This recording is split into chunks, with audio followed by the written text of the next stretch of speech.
Hi, good evening. Thank you for having me. So I'm going to give you a little bit more of a practical look on women this month. I'm very happy we got the background and the struggles that we've gone through and the accomplishments that we've achieved. Now I'll give you more of the practical side of what it's like to be a woman today, 2019. For myself, a working woman, a mother, juggling a lot of things all at once. Okay. Women in the workforce. Scheduling, surprise meetings, lots of demands, lists, to-dos crossed out and rewritten. Heavy responsibilities, people relying on me. Pressure to perform and be my best. Mistakes are critically analyzed.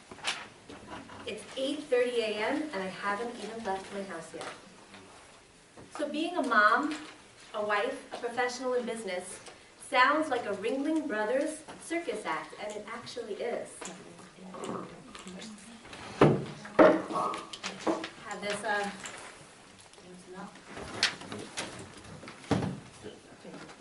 Mom, can you help her with that? hold that for me? You want us to hold it for you? So the public can see better? Okay, so you'll see here on the diagram, you know, I'm smiling in the picture, but I'm juggling a lot, I'm holding a lot of different plates. There are some plates that are on the floor I haven't even managed to pick up. I think I put my husband on the plate with my foot, I'm trying. And then we have the garbage pail with all the broken plates, because we know, all of us women know, that as hard as we try, something always doesn't end up coming through that day, whether it's our husband, our family, our work. Most of the time for me, it's myself, because that's the thing we usually put really to the back, like worrying about ourselves while juggling all these different really important things in our life. I mean, you could hold it if you want, but. A little about myself. I entered the workforce as a newly married woman, young, fresh-faced, full of hopes and dreams. Motherhood came quickly, and the balancing act started. Fast forward, 26 years and 8 children later, and I'm standing before this prestigious gathering. However, the balancing act has not gotten any easier. So, I find that there's 2 balancing acts for myself as a woman.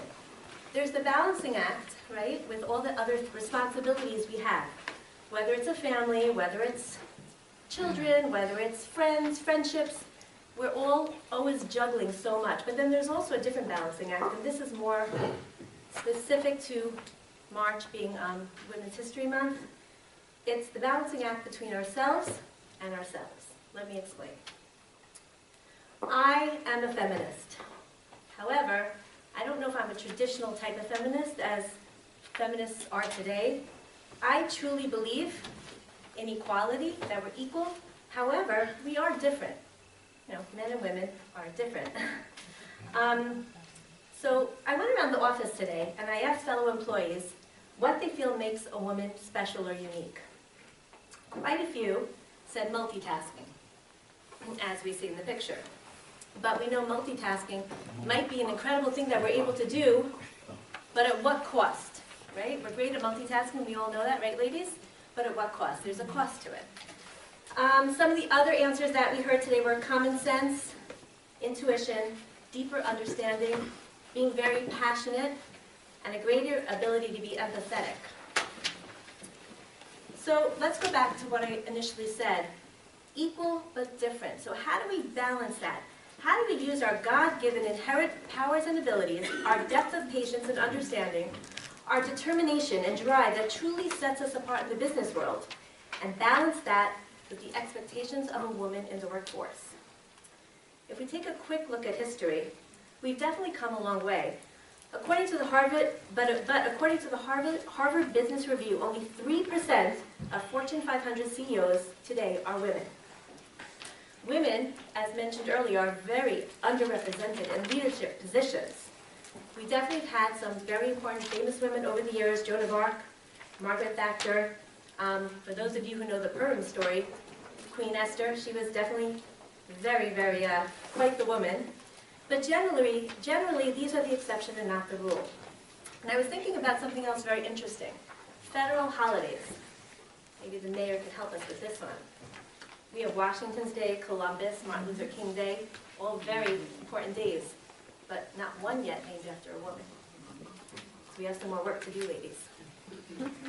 So, but how do we continue to fight for equality while nurturing rather than smothering all these incredible qualities that we have as women? In order to be a leader, do I have to try and be more like a man? The answer is absolutely not. So the points I really want to make this evening is, despite the challenges and the different kinds of balancing acts that as we as women face in the workplace, we need to learn to be proud of the things that make us unique as women and try to forge strong community of women in our lives. Ladies, do not underestimate the power of a girls' night out. I'm telling you, it really helps. Or a good cry. I'll admit it, I cry easily.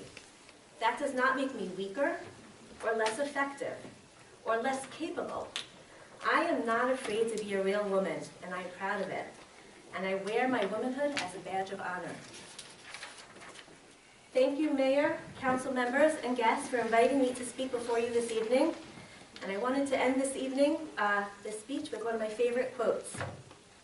I want every little girl who's told she is bossy to be told instead she has leadership skills. Good luck, ladies, and let's keep the fight going.